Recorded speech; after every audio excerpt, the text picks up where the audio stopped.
ஒரு தகப்பனிடத்துல ஒரு மகா ரொம்ப சோகமா வந்து தன்னுடைய வாழ்க்கையில நடந்த எல்லா கெட்ட நிகழ்வுகளையும் பேசி, என் பிரச்சனைகளுக்கு ஒரு முடிவே இல்லையா, எப்போ பார்த்தாலும் எனக்கு ஒரு செட்பேக் தான் இருக்குது, வாழ்க்கையில எதுவுமே நல்லது நடக்க மாட்டேங்குது அப்படின்னு சொல்லி ரொம்ப புலம்பிக்கிட்டு இருந்தாங்க. அப்போ அந்த தகப்பனார் அந்த மகளை கூப்பிட்டு கிச்சனுக்கு போய் 3 பாத்திரம் எடுத்து, ஒரு பாத்திரத்துல ஒரு 2-3 உருளைக்கிழங்க போட்டுட்டார், ஒரு பாத்திரத்துல ஒரு 2 முட்டைய போட்டு, ஒரு பாத்திரத்துல ஒரு டீ பேக்கை போட்டு 3ஐயும் அடுப்புல வச்சு ஒரு 20 நிமிஷம் காத்திருந்தார். இந்த பொண்ணு ரொம்ப போர் அடிச்சு, என்னப்பா பண்றீங்க அப்படின்னு தொந்தரவு பண்ணிக்கிட்டு இருக்க, இருமா கொஞ்சம் பொறு அப்படின்னு சொல்லி ஒரு 20 நிமிஷம் கழிச்ச பிறகு அந்த 3 பாத்திரத்தையும் இறக்கி அந்த பொண்ணை போய், இப்ப நீ போய் பாரு அதுல என்ன இருக்குது பாரு அப்படின்னு சொன்னோன்னே அந்த பொண்ணு வந்து சொல்லுது, என்ன ஒண்ணுல உருளைக்கிழங்கு இருக்கு, ஒண்ணுல முட்டை இருக்கு, ஒண்ணுல டீ பேக் இருக்குது, இல்ல நீ தொட்டு பாரு, ஃபீல் பண்ணு, அது என்ன நடந்திருக்குதுன்னு பாரு அப்படின்னு. உடனே அந்த பொண்ணு அதை தொட்டு பார்த்துட்டு, இந்த உருளைக்கிழங்கு வந்து ரொம்ப சாஃப்ட் ஆயிடுச்சு, முட்டை வந்து ஹார்ட் ஆயிடுச்சு அப்படின்னு சொல்றா. அப்பதான் அவங்க அப்பா சொன்னாரு, இந்த 3மே ஒரே பிரச்சனையை தான் சந்திச்சுது. இந்த முட்டையா இருந்தாலும், உருளைக்கிழங்கா இருந்தாலும், இந்த டீ பேக்கா இருந்தாலும், 3ம் சந்தித்தது கொதிக்கிற நீர் என்கிற ஒரே பிரச்சனையை தான்.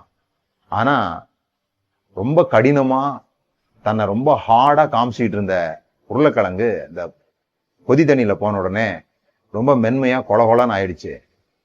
அதே நேரத்துல இந்த ஃப்ரெஜைலா இருந்த, போட்டா உடைந்து போகக்கூடிய மிக மென்மையான இந்த முட்டை அதே சுடுதண்ணியில போகும்போது ஹார்ட் ஆயிடுச்சு.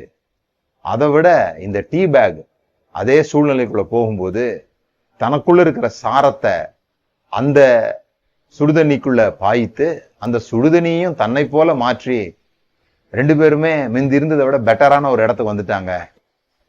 இதேதான் வாழ்க்கையிலையும் எல்லாரும் ஒரே பிரச்சனைகளை தான் போறோம். ஆனா பிரச்சனைகளை போயிட்டு வெளியே வரும்போது, நீ உருளைக்கிழங்கா இருக்க போறியா, நீ முட்டையா இருக்க போறியா, டீ பேக்கா இருக்க போறியான்றது உன்னுடைய தீர்மானத்தில் இருக்குது.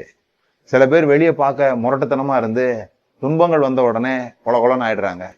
சில பேர் வெளியே மென்மையா இருக்கும்போது துன்பங்கள் அவர்களை உறுதி உள்ளவர்களா மாத்திருது.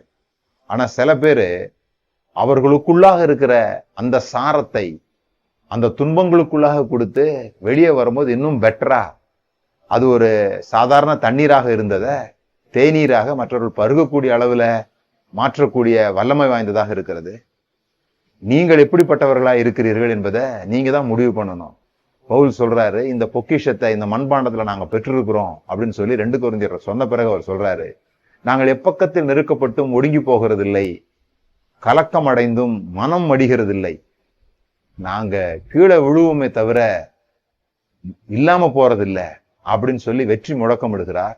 அந்த வெற்றி முழக்கம் தான் ஒவ்வொரு கிறிஸ்தவருடைய வாழ்க்கையிலையும் அந்த டீ பேக்குள்ள இருந்த டீ மாதிரி நமக்குள்ள கிறிஸ்துவின் ஜீவன் இருக்கிறபடினால எந்த சூழ்நிலைக்கு நாம் போய் வெளியே வரும் பொழுதும் அந்த சூழ்நிலை மாற வேண்டுமே தவிர நாம் மாறுகிறவர்களாக அல்ல, நமக்குள்ளாக இருக்கிற அந்த சக்தியை கொண்டு அந்த சூழ்நிலைகளை மாற்றுகிற வல்லமை நமக்கு இருக்கிறது என்பதை அறிந்து கொள்ள வேண்டும்.